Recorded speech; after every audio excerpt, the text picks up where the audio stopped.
ঘুম থেকে উঠে স্নান টান করে নিয়েছি।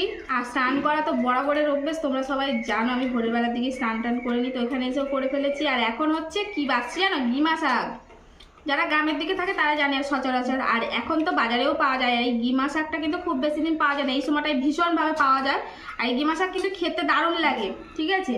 আলু ভাতে দিয়ে এই গিমা শাক সিদ্ধ করে মাখলেও ভালো লাগে, বা এটাকে আলু দিয়ে চচ্চড়ি চুনো মাছ দিয়ে হেভি লাগে। তো আমার বাবা কিন্তু এইসব শাক পাতা খেতেই বেশি ভালোবাসে, আর আমি এসেছি ওই জন্য এগুলো তুলেছি, আমারও তো খেতে ভালো লাগে। তো আমি ভাবলাম চলো বসে বসে এগুলো বেছে দিই। আর বাপের বাড়ি এসেছি, একটু স্পেশাল যন্ত্র তো হবেই। সকালবেলায় মা করেছিল লুচি, লুচি দিয়ে চা খেলাম, ঠিক আছে। আর এখন হচ্ছে এক গামলা কি বলে এটাকে, ইপ্পি করে দিয়েছে। মায়ের কাছে সন্তানটা কোনোদিন বড় হয় না, তাই না? তো ওই জন্য আমিও ভাবলাম চলো, আমিও ছোটো হয়ে গেছি, ইপ্পি। আর দেখো গামলাটা দেখো। আর এই হচ্ছে সকালবেলা খাবার দাবার। আর আমার আজকে ক্যামেরাম্যান, তোমরা জিজ্ঞেস করো তাহলে ক্যামেরাম্যানটাকে, ক্যামেরাম্যান হচ্ছে আমার বড় ভাইজি, মানে আমার ভাইয়ের বড় মেয়ে। আর এখানে আছে আমার মা, আমার মা ভাই যে মাছ নিয়ে এসছে। তো এটা কি মাছ মা?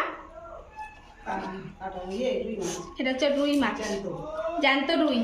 তো রুই মাছের ঝোল খাওয়াবে। আর অলরেডি 3 দিন হয়েই গেল, ঠিক আছে। আমি শনিবার এসেছিলাম, তো আজকে বাড়ি চলে যাব, আর থাকা যাবে না, ছেলের স্কুল। কর্তা ওদিকে একা আছে। হ্যাঁ তোমরা এখন বলবে কর্তা মশাই কোথায়, কর্তা মশাই আসেনি গো। আর এই যে এখন এইগুলো করছি, তো চলো আবার পরে দেখা হচ্ছে। এখন হচ্ছে মা মাছ কাটবে, আর আমি এগুলো বেছে নেবো, আর এখন এগুলো খাবো। লুচি খেয়েছি, এসব খেয়েছি, আবার না মোটা হয়ে গেলেই বাঁচি। চলো।